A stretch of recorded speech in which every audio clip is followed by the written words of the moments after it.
Olá, meu nome é Maicon Ribeiro Amaral. Sou graduando de Direito da Faculdade Pitágoras aqui de Londrina, Paraná.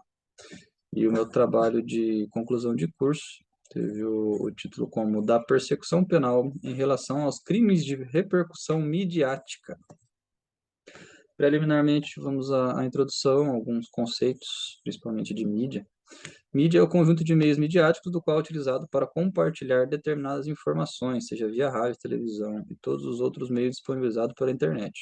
E esta possui uma considerável influência nas formações de opinião e tomadas de decisão. Trabalho midiático e jornalístico e sua importância diante da sociedade e quais os riscos de compartilhamento de determinadas notícias diante de cenários criminosos. Aqui nesse trabalho nós vamos se ater à mídia quanto a cenários de crime. As questões levantadas têm a finalidade de trazer à baila a possibilidade de influência da mídia sobre fatos criminais amplamente divulgados no decorrer de um processo investigatório ou no desenrolar de uma ação penal. Nossa problemática ficou como qual o poder das mídias em influenciar a persecução penal quando dá ausência de pressupostos legais em infrações penais. O objetivo geral: compreender o poder de persuasão das mídias na sociedade, a fim de se verificar sua influência na persecução penal em casos de delitos de grande repercussão midiática. E os específicos vai ser identificar o papel das mídias e a sua função social, fazer uma análise acerca da regulamentação legal das mídias e seus limites, analisar um caso real com grande repercussão midiática, apontando as influências da imprensa no seu desdobramento legal. Das questões midiáticas. A propagação de informações necessária e essencial para se construa uma sociedade sadia. O acesso à informação é um direito de todos. As críticas advindas do cidadão podem e devem modificar diversos aspectos da vida e sociedade e contribuir com a tutela dos direitos e garantias fundamentais violados. Servir como limitador de poderes através de fiscalização do povo sobre a administração pública.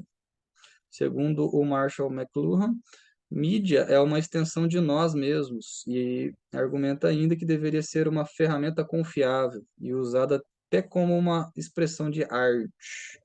Ou seja, a mídia ela é essencial, a imprensa ela é essencial para o funcionamento de uma sociedade sadia. Através dela, o povo pode ter acesso às informações e fiscalizar o poder público, inclusive. Ela é classificada em mídia offline, que seriam os impressos, revistas, jornais. As mídias digitais, que seriam hoje as conectadas à internet, né?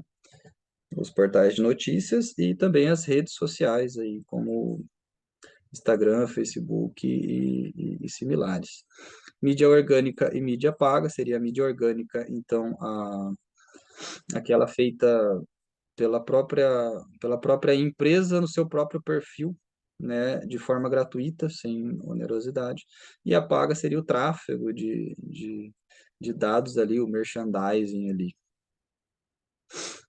Quanto às questões legais aí de legislação, temos principalmente ali o artigo 220 da Constituição Federal, em que diz que a manifestação do pensamento, a criação, a expressão e a informação, sob qualquer forma, processo ou veículo, não sofrerão qualquer restrição, porém, observado o disposto nesta Constituição. E aqui trazemos o artigo 5º, inciso 4º, que dispõe sobre a manifestação do pensamento, porém, vedação do anonimato. O 5º, que assegura o direito de resposta e as respectivas indenizações, em caso de alguém se sentir lesado aí pelas publicações aí das mídias. O 10º, que determina a inviolabilidade da vida privada, que também entra questões de honra, né? A violabilidade da vida privada ali do cidadão. E o 14º, que assegura aos cidadãos o direito de acesso à informação, ou seja, sem censura. Quanto ao procedimento investigativo, então, conceitos do fato crime, aqui analisamos o aspecto analítico, a teoria tripartite. Para que determinado fato seja considerado crime, ele deverá ser típico, antijurídico e culpável. A tipicidade ele deve estar prevista em lei. a antijuridicidade, o fato for contrário ao ordenamento jurídico e violar um bem jurídico tutelado ali pelo Estado. A culpabilidade, o juízo de reprovação social em desfavor do infrator. O artigo 5º da Lei 12.830 diz respeito ao inquérito policial no procedimento investigativo, a competência do delegado de polícia, e diz respeito ali que é fundamental ali a apuração da materialidade e da autoria das infrações penais. Esse é o principal objetivo ali. O artigo 144, parágrafo 4º da Constituição Federal, cabe às polícias civis, dirigida por delegado de polícia de carreira, incumbem, ressalvada a competência da União, as funções de polícia judiciária e apuração de infrações penais. Então, novamente, a competência da polícia civil, aqui não vamos abordar a polícia administrativa, que seriam as polícias militares e PRF ali, as rodoviárias, federal e ferroviária. Artigo 20º ali do CPP, a autoridade assegurará no inquérito o sigilo necessário à elucidação do fato, ou exigido pelo interesse da sociedade. Ou seja, com relação à mídia ali, o inquérito, a fase inquisitória, normalmente é sigilosa, excetuando-se o advogado do caso, claro. O nosso caso aqui será o caso da Elisa Samúdio, que a gente vai discutir agora, e do goleiro Bruno, onde em 2010 ele houve o desaparecimento e então a constatação da morte da atriz.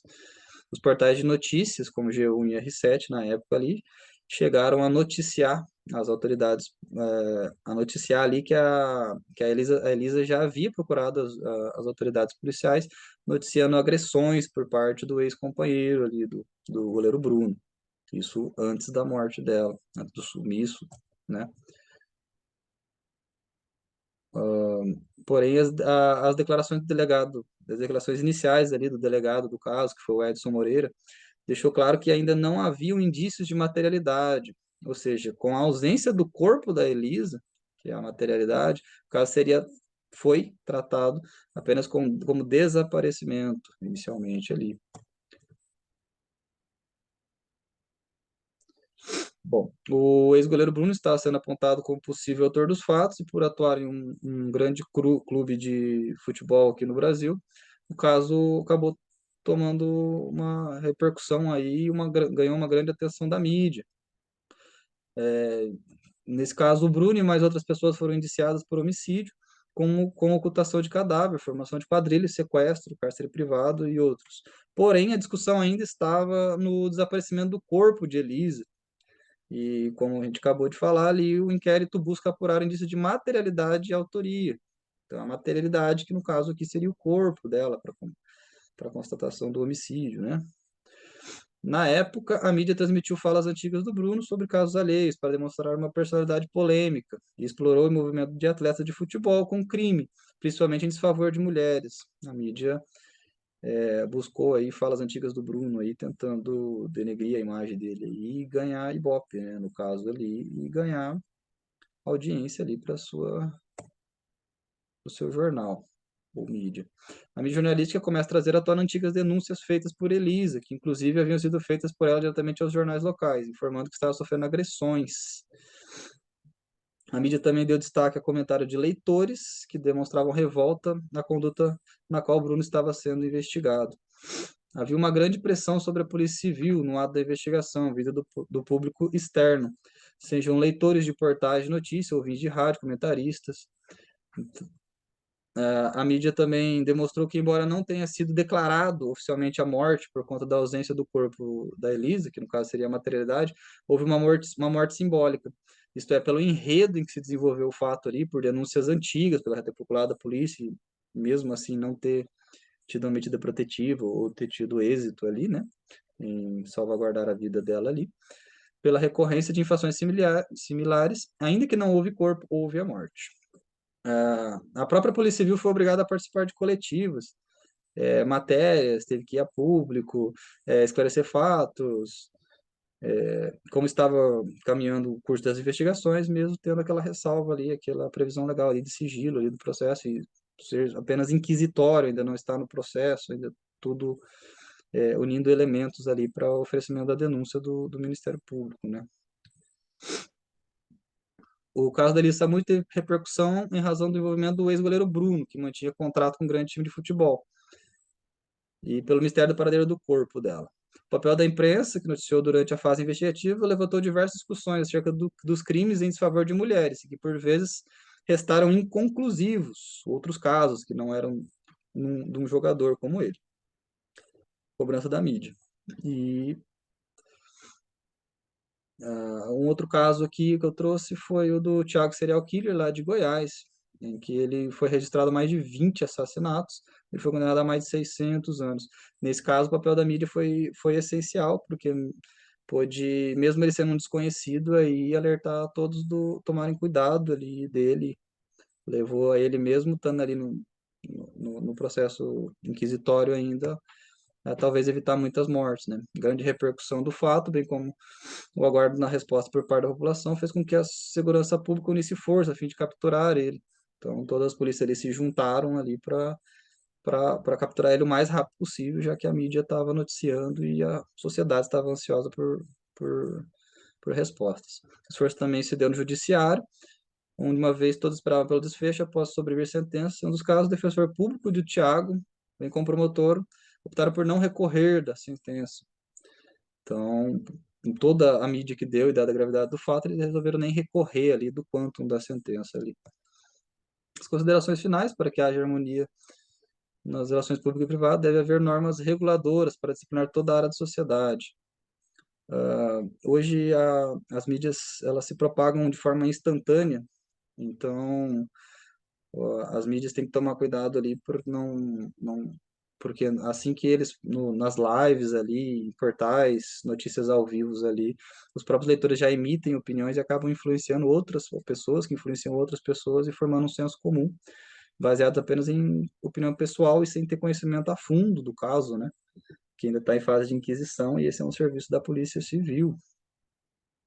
Então, o fato concreto analisado na presente pesquisa não apresentava um dos requisitos para indiciamento, ou seja, a materialidade do crime, que no referido caso tratava de homicídio. E por óbvio, a materialidade seria o corpo da Elisa. No entanto, por vezes foi apontado tal ausência, ainda assim houve o prosseguimento do feito, sem sequer haver indícios materiais que comprovassem o crime e afastasse a tese de um suposto desaparecimento. Bom, no entanto, o caso como envolveu pessoa pública ali, uma comoção nacional, e gerou, então, a expectativa de resposta por parte da sociedade, o processo seguiu normalmente, foi descartada a possibilidade de desaparecimento ali mesmo, não tendo a materialidade e a autoria confirmada, né? Então, a repercussão midiática até o momento do seu processamento e julgamento pode, sim, alterar o curso da investigação, e isso a depender da gravidade dos fatos e complexidade da matéria, nível de repúdio e expectativa de respostas, né? Uma ação que possui chance de ser arquivada por ausência de pressupostos legais que asseveram as acusações pode haver potencial para prosseguir com seu normal curso, a fim de apresentar um resultado útil para a sociedade e evitar uma falsa sensação de injustiça. Então, em casos em que figura uma figura pública ou de repercussão, mesmo faltando nos pressupostos legais ali, que é a materialidade e a autoridade ali, ele prossegue com o seu feito normal. E a grande questão seria se isso também ocorreria se não fosse um jogador de futebol, se não fosse aquele serial killer depois de 20 pessoas que ele matou, entendeu? Gerar essa insegurança ali e a mídia noticiar isso. Aqui algumas referências. Eu agradeço os senhores pela atenção e esse foi o meu trabalho. Obrigado.